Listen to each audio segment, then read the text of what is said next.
ஒன்று சொந்த புத்தி இருக்கணும், இல்லை சொல் புத்தியாவது இருக்கணும். ரெண்டுமே இல்லாதவங்கக்கிட்ட பேசி என்னங்க ஆகப்போகுது? என்ன செஞ்சாலும் தான் செஞ்சதை தப்பு அப்படின்னு ஒத்துக்க அவங்க என்றைக்கும் ரெடி ஆக மாட்டாங்க. ஒன்று நம்ம சொல்கிறதையாவது புரிஞ்சுக்கிட்டு அதை கேட்டு ஒழுங்காக நடந்துக்க ட்ரை பண்ணணும். இல்லை சுயமாக யோசித்து அதை நான் கரெக்ட் பண்ணிக்கிறேங்கிற தெளிவாக இருக்கணும்.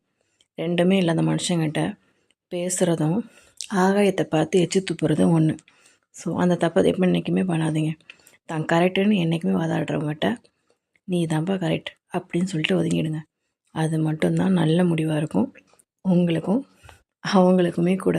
ஏன்னா எப்படி நீங்கள் சொன்னாலும் அவங்களுக்கு புரிய போகிறதில்ல.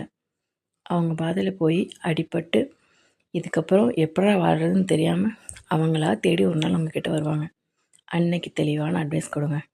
முடிஞ்சால் அதையும் எடுத்துக்கிட்டாங்கன்னா சந்தோஷமாக நல்லபடியாக வாழட்டும். அப்படி எடுக்கலைன்னா அது அவங்க பிரச்சனை, நம்ம பிரச்சனை கிடையாது.